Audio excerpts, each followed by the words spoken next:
Olá,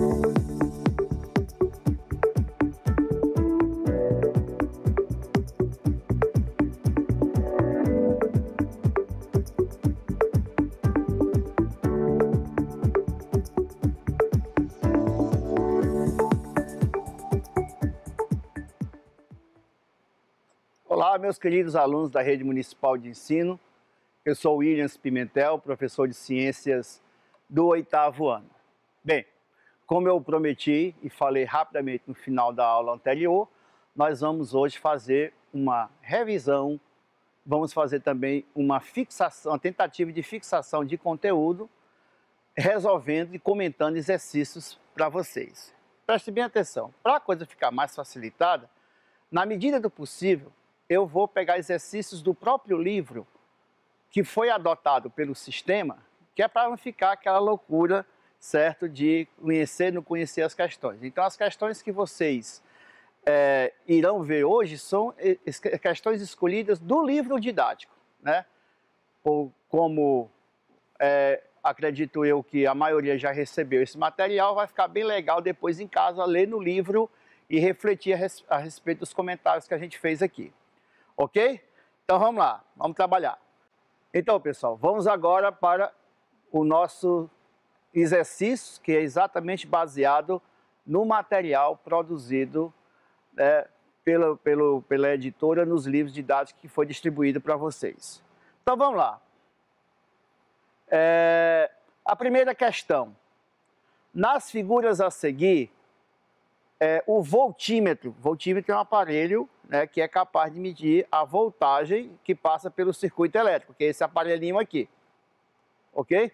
Então, veja só, está indicando um valor positivo, negativo ou nulo.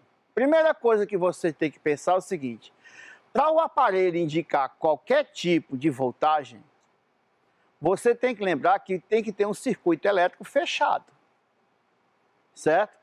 Se o cabozinho vermelho dele estiver ligado ao polo positivo da fonte geradora, que pode ser uma pilha, tem um valor. Se estiver ligado ao polo negativo, tem outro valor. Então você tem aí uma bateria de 9 volts com sinais de polos indicados. Isso é importantíssimo. Você observar a cor do fio do voltímetro e a que polo está conectado. Então, minha gente, se na letra A não tem nenhum gerador apontando, ligado ao voltímetro, é lógico que não vai ter nenhum marcador de energia. O circuito está aberto. Não tem uma fonte geradora de energia. Se está, certo, o fio vermelho do voltímetro ligado ao polo positivo, então vai ser 9 volts positivo, mais 9 volts. Vai indicar lá na setinha ou no digitalzinho do aparelho. Se o fio vermelho estiver ligado ao polo negativo, vai lá dar menos 9 volts, mostrando para você ao mesmo tempo a voltagem e a que polo você está conectado. Se é o polo positivo da pilha ou se é o polo negativo da pilha. Essas baterias de 9 volts é um pouco mais complicado, então com o voltímetro você descobre. Beleza? Então essa é a nossa resposta da primeira questão. Ou seja, A, nulo, porque o circuito está aberto, não tem nenhuma fonte geradora. B, positivo e C, negativo. Ok? Vamos lá. A nossa segunda questão. Vejam só, um pouco mais complicado, mas não tem nada demais.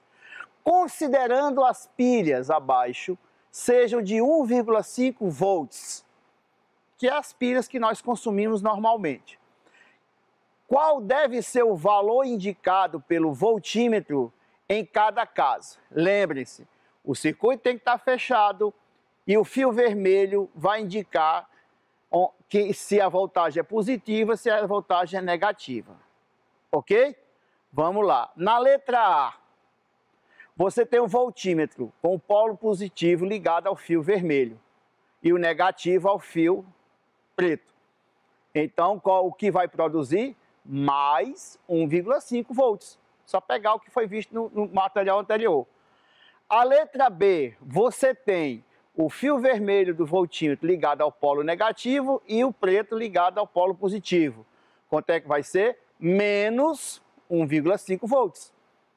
Aí na letra C, você tem os dois fios do voltímetro ligados ao polo negativo. Vai haver transferência de energia elétrica para o aparelho? Não vai, porque um tem que estar no positivo e o outro no negativo, então será 0. No 4, foi só inverter a situação, ligou os dois cabos do voltímetro no polo positivo, vai ser a mesma situação. Na letra E tem um negócio interessante. Vocês poderão encontrar, certo, em alguns aparelhos, as pilhas ligadas uma atrás da outra, que a gente chama de conexão em série, ou um ao lado da outra, paralela. Professor, qual é a diferença? É simples. Se a ligação ela é em série, quer dizer, um polo positivo da uma está ligado ao polo negativo da outra e assim por diante, você soma as voltagens individuais. Tá? Se eu tiver, por exemplo, 3 pilhas, vai ser 4,5 volts. Se eu tiver 4 pilhas ligadas em série, vai ser 6 volts. Assim por diante. Beleza? Se essa ligação, mas tem um detalhe, desculpe. Essa ligação em série aumenta a voltagem, no entanto, a duração da pilha é como se fosse só uma. Beleza? Porque dobrou a potência.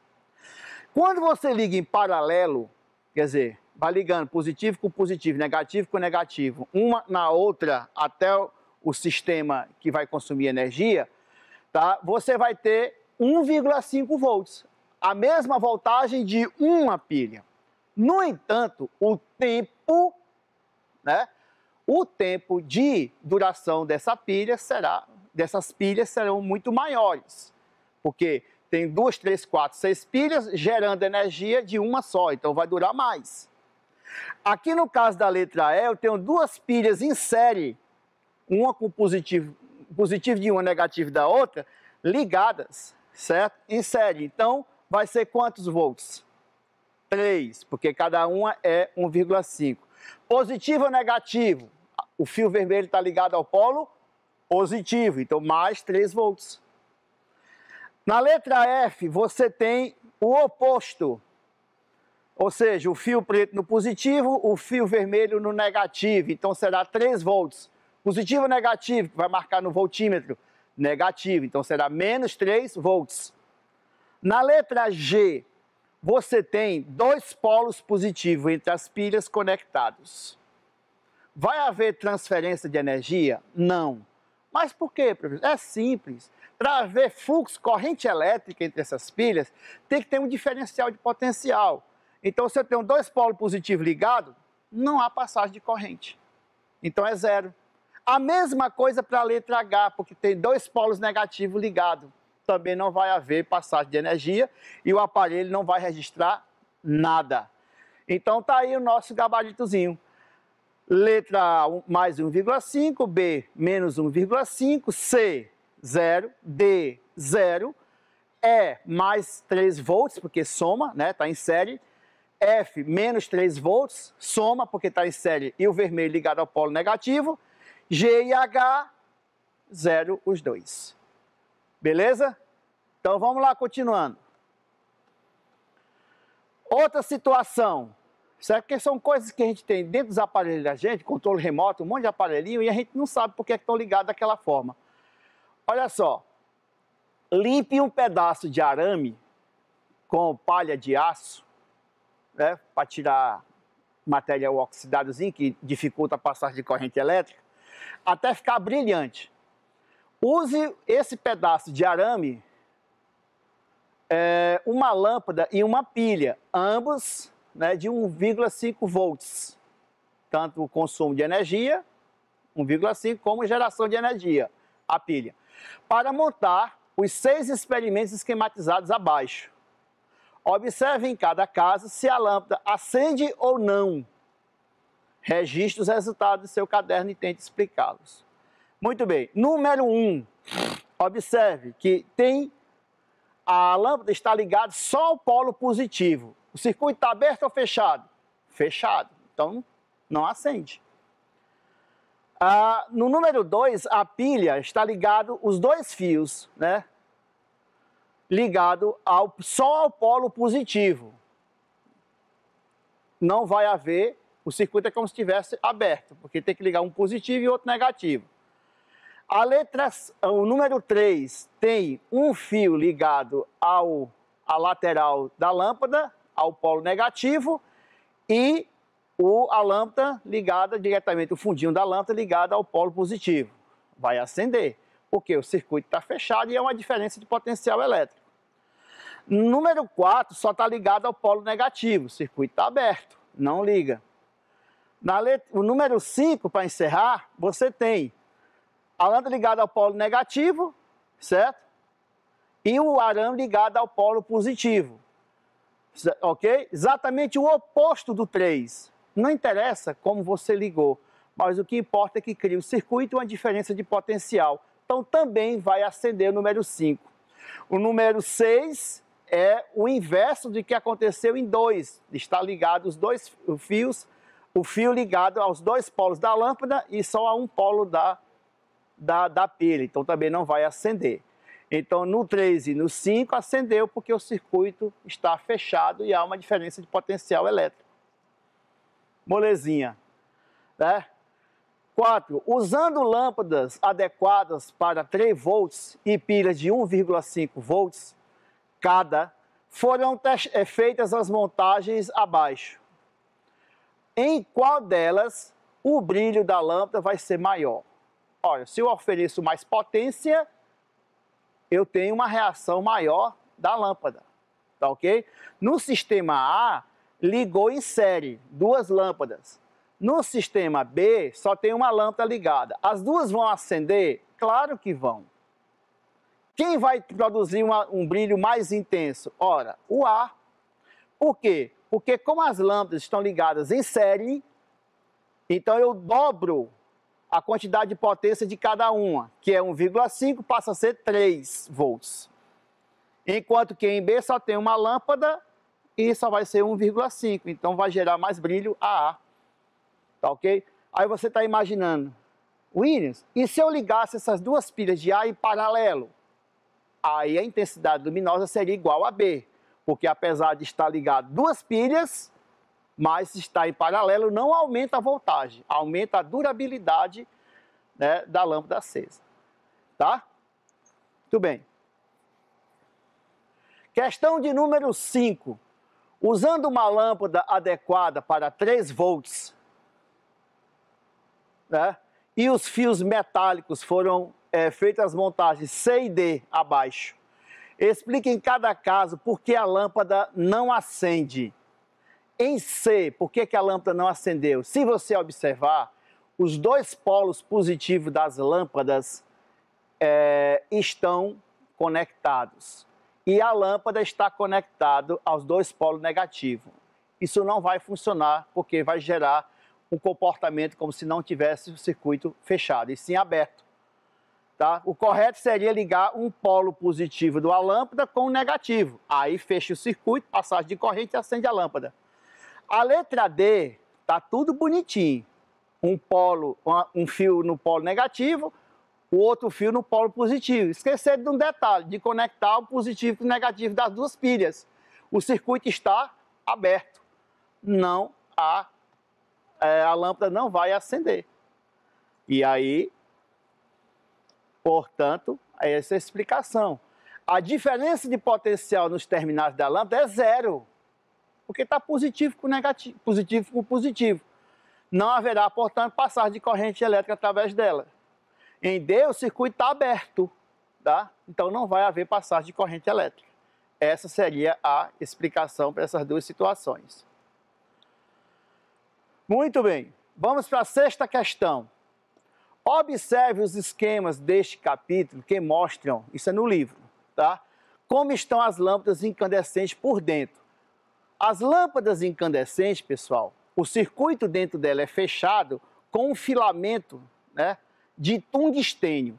Por que não é de outro material?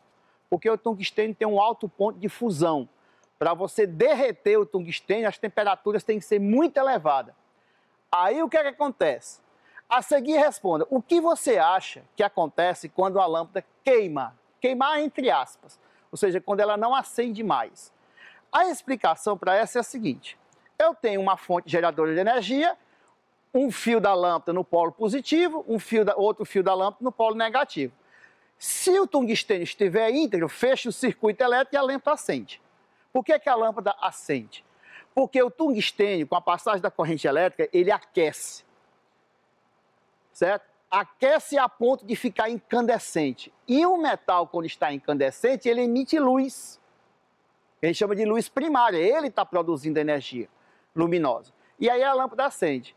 Então, o que é que leva uma lâmpada, entre aspas, queimar? É quando o filamento de tungstênio quebra ou derrete num curto-circuito, sei lá, tá? E aí abre o sistema, o circuito fica aberto e não vai haver mais lâmpada acesa, coisa nenhuma. Então, o circuito elétrico é interrompido porque o filamento da lâmpada se rompe. Essa seria uma explicação para a lâmpada incandescente não acender mais, tá? Observe, a montagem é abaixo. Você tem duas lâmpadas, né? Uma lâmpada ligada num polo, certo? Ao outro polo da lâmpada, em série, portanto. E o polo positivo da lâmpada ligado ao negativo da pilha e no polo positivo da pilha ligado ao polo negativo da outra lâmpada. Esse é o esquema. Então, as lâmpadas estão ligadas em série. Muitos cordões de lâmpada, que é o fio incandescente de tungstênio, de Natal, são construídos dessa maneira, ou seja, as lâmpadas são ligadas em série, inteligentemente, né?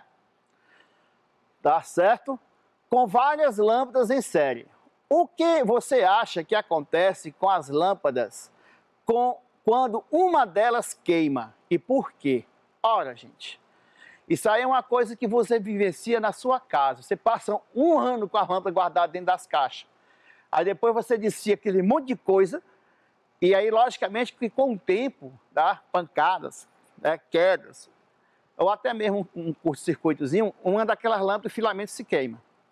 Como uma lâmpada está ligada à outra em série, a energia passa por uma, sai, vai para outra, sai, vai para outra, sai, vai para outra. E a última é ligado à energia geradora, que no caso é a tomada, tá? Então somente a primeira e a última está ligado à fonte geradora. Uma para receber e outra para transferir energia para o polo negativo da tomada. Beleza. Se uma queimar, o circuito abriu. A energia não vai ser passada para o restante das lâmpadas. Certo? Então esculhambou tudo. Então a resposta seria isso. Beleza? Ou seja,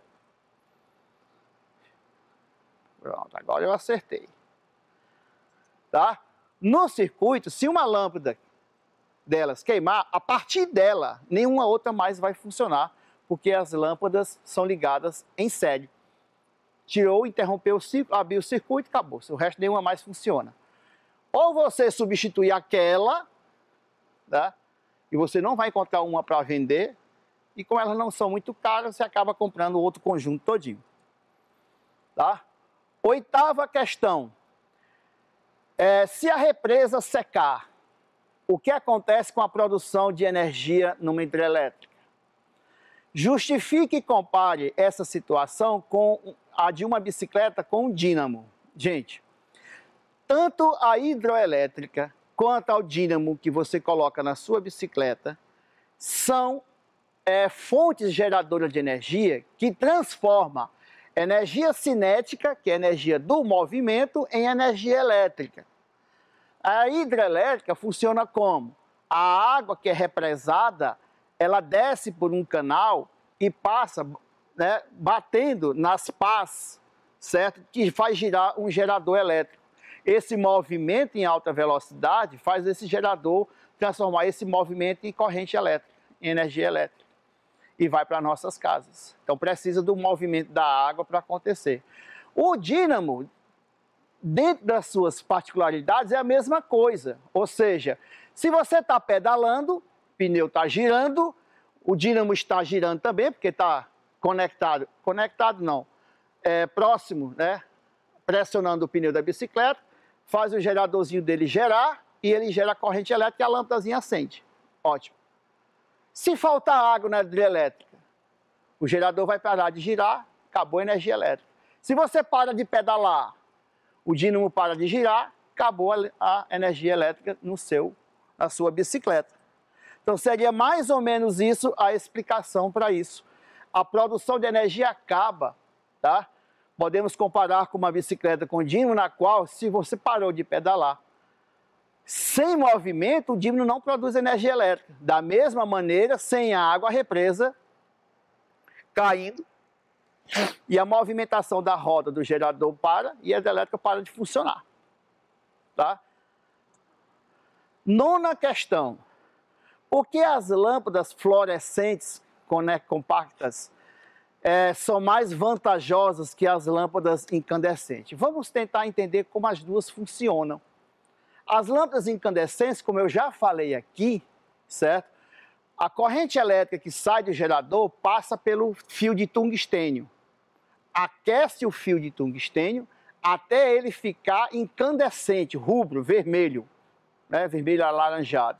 Por que ele fica daquela cor? Ele fica daquela cor porque ele aqueceu, está com tanta energia dentro dele que ele começou a emitir luz. Aí a energia passa para o polo negativo e segue. O polo positivo e segue para o polo negativo do gerador. Tranquilo. Só que, gente, porque para gerar energia, para encandecer, mesmo que sendo um fio muito delicado de tungstênio, o consumo de energia não é baixo. Então, você tem lâmpadas de 60 watts, 100 watts, 120 watts, das incandescentes, porque o consumo é alto. Quando você usa a lâmpada fluorescente, o que é que acontece? Ao invés de fio de tungstênio, nas lâmpadas fluorescentes nós temos gases que, quando são aquecidos pela passagem da corrente elétrica, eles emitem luz. Tá? É lógico que, como são gases, não é um metal, a temperatura, certo, dentro desse tubo para gerar essa produção de luz por esses gases é muito menor. Por isso é que você tem lâmpadas fluorescentes brilhando tanto quanto uma lâmpada incandescente, com uma potência muito menor. E quando eu falo isso em lâmpadas de LED, que produz muita energia, aliás, pouquíssima energia térmica, a economia é muito maior. Então, assim, se você for relacionar custo-benefício, se você tiver condições de comprar lâmpadas de LED, compre, porque elas são mais caras. Mas a médio e longo prazo, você vai ter uma economia muito grande de energia elétrica, porque o consumo é muito mais baixo, gerando a quantidade de luminosidade igual ou melhor do que as outras. Beleza? Então, meu povo, seria isso. Porque para propiciar a mesma iluminação, tem potência menor, assim consome menos energia. Porque para aquecer os gases, exige-se uma quantidade de temperatura mais baixa. Ok? Vamos lá. A 10ª questão.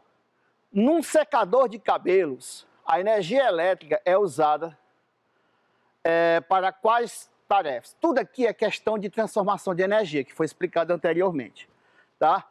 Veja só, o que é que passa pelo aparelho? Aqui ele faz o contrário das usinas geradoras de energia, ou seja, pilha, bateria, usina termoelétrica, usina hidrelétrica, energia solar, essas que transformam uma outra forma de energia, luminosa, térmica, hidráulica, vento, maré, em energia elétrica. As que faz o contrário. O aparelho consumidor faz o contrário. Pega a energia elétrica e converte em outra forma de energia. Porque a energia ela não pode ser armazenada no seu estado fundamental. Então, o que é que acontece? O secador de cabelo ele tem duas funções. Aquecer e vento. Então, ela transforma a energia elétrica em quê? Energia de movimento e energia térmica. Beleza? Essa seria a resposta. A 11ª. Pesquise o significado da palavra blackout e escreva no seu caderno. Em seguida, responda: que prejuízos um blackout de alguns dias pode trazer a uma cidade. Minha gente, blackout vem do inglês blackout, que significa escuridão completa, sem energia, no caso, passando para a nossa linguagem. Tá? Se isso acontecer durante alguns dias, lembre-se aí que algum tempo atrás, aqui em Teresina, nós tivemos um problema de fornecimento de energia, né? Em outros vários locais, por exemplo, no norte do país, teve também um problema de fornecimento de energia, que vários setores foram atingidos. Né? Por exemplo, hospitais, funciona. Ah, mas tem um gerador elétrico. Sim, mas o gerador elétrico não fornece a quantidade de energia que um hospital precisa. Então, por exemplo, as cirurgias seletivas, que são aquelas que são marcadas, eletivas, desculpe, elas vão ser marcadas para outra data. Quem trabalha com produto perecível, supermercado, por exemplo, corre um grande risco de tudo apodrecer. Tá? E uma série de setores econômicos são atingidos pelo blackout. Tá? Porque você precisa de várias formas de energia para manter tudo funcionando.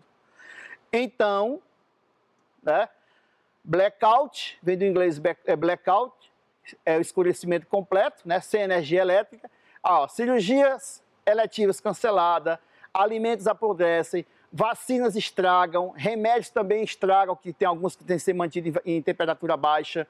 Por exemplo, essa vacina, uma das vacinas que nós estamos tomando agora, é necessária uma refrigeração maior.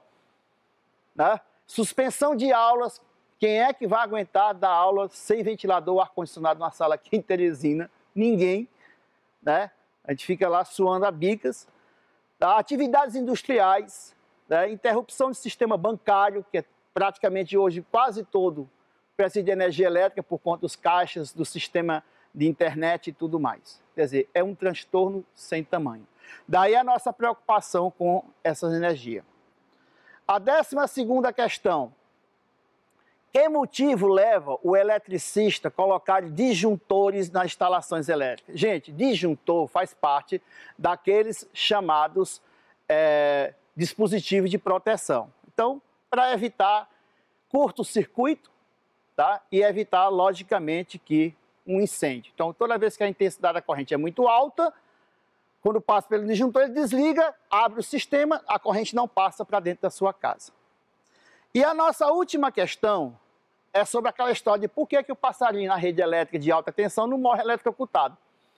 Tá aí, se você observar, o pássaro pousou só num fio. Ele não pousou nos 2 fios de alta tensão. Essa é a explicação. Como ele está só num fio, ele não alterou o circuito. Se ele colocasse o corpo, se ele pudesse botar a pata em um outro fio, aí pode ter certeza que ele ia virar carvão. Tá? Essa seria a explicação. Tá ok? Então, como a ave pousou em um único fio, não há diferença de potencial elétrico. Então, a corrente não vai passar por ele. Né? Se ele tivesse colocado a pata no outro, haveria uma diferença de potencial elétrico e aí ele morreria eletrocutado. Tá ok? A 14ª. Um determinado equipamento elétrico doméstico está em uso sem fio terra tenha sido corretamente instalado. Qual é o risco? A falta de um aterramento, além de queimar o aparelho, se por acaso tiver uma sobrecarga de energia, pode provocar, certo, choque na pessoa, se por acaso algum fio do aparelho estiver em contato com a lataria e você toma um choque elétrico. Esse é o grande problema. Então, o aterramento de aparelhos é extremamente importante. Beleza? E, pessoal, é isso que eu queria mostrar para vocês. Espero que esse resumo tenha tirado algumas dúvidas que vocês, por acaso, ainda tivessem. E um grande abraço no coração de vocês. Até a próxima aula. Já vamos passar para outros temas que não estão relacionados mais a esse que nós encerramos agora. Até mais. Fiquem com Deus.